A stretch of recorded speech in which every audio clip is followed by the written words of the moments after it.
Is this the greatest supporting cast LeBron has ever had?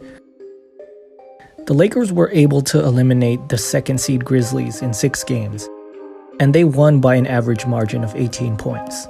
So it wasn't a particularly close series. But the craziest thing is LeBron didn't have to score 30 points even once during that whole series.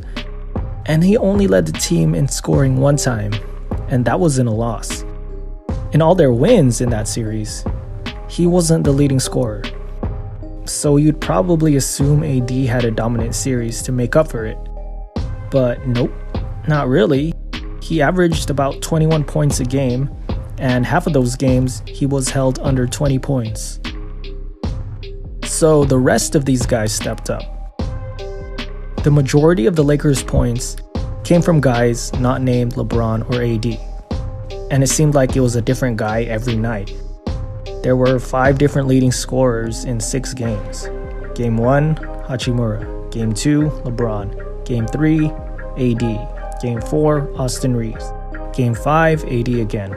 Game 6, D'Angelo Russell. And this just speaks to the depth of this team. Any one of these guys could take over on any given night. I don't think I've ever seen role players on a LeBron team be this productive. Now, it also can be just a matter of semantics. Do you consider D'Angelo Russell a role player, or is he a star? I don't think he's been consistent enough as a Laker to be considered a star. But he is one of those guys that can go off and take over a game. And it happens very quickly. We saw he made multiple threes in a row, went on a run by himself, and completely changed the momentum of the game. But these other guys are definitely role players. Now, I love me some Austin Reaves, but despite what many Laker fans think, he's not a star. Yet. Now, there are some that would argue that he's the Lakers' 3rd best player, and there's definitely an argument to be made. He's certainly the most consistent role player, maybe even the most consistent Laker. But I don't think he's ahead of D'Lo just yet. D'Lo has the higher ceiling right now in terms of offensive output, and I feel like the defense respects him more, so he commands a little bit more gravity.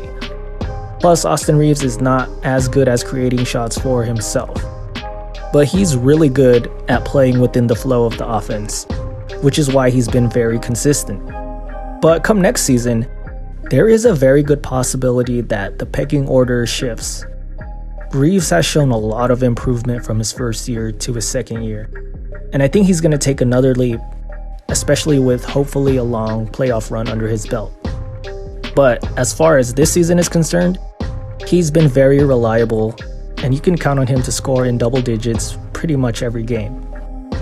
He just knows how to play within the offense. Rui Hachimura hasn't been as consistent as these other role players, and part of that is he hasn't been given the most consistent minutes, but he can still be used as a weapon on offense.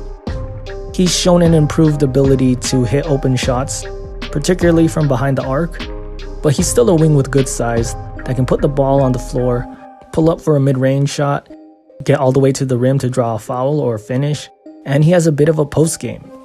He's probably the most offensively versatile of the role players. If he's given the space to operate, particularly when the defense is focused on LeBron and AD, and maybe even D'Lo and Reaves, he knows how to take advantage and score. Dennis Schroeder hasn't had a great playoffs so far.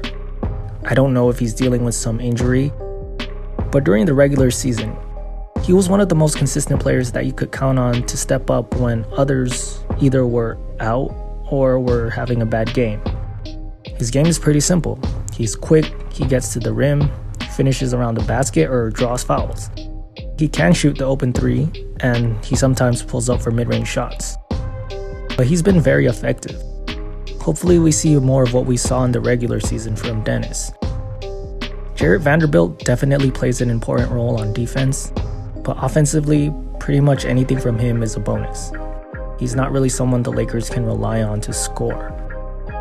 Now, the rest of the team are players that either are out of the rotation completely or have been getting inconsistent playing time as the rotation gets tighter in the playoffs. So guys like Troy Brown may or may not play, but during his shift, you hope he holds his own on defense and maybe hits a couple of open shots. Beasley's shot has been off recently, and he's basically just a shooter. So if his shot's not falling, he's not really useful. But if he can start to get hot from 3, he could earn himself a spot back in the rotation. So far in the playoffs, the Lakers' rotation players have not disappointed. Now it'll only get tougher from here, and I expect LeBron and AD to step up their games and be more consistent. The fact that any one of these other guys, or a combination of them, could more than make up for a subpar game from one of their stars is definitely a good sign. They have all stepped up both individually and collectively, and we're going to need them to continue that as we get deeper into the playoffs and the competition gets tougher. But if everyone is contributing and this team is clicking on all cylinders, I don't see why this team can't be expected to win it all this season.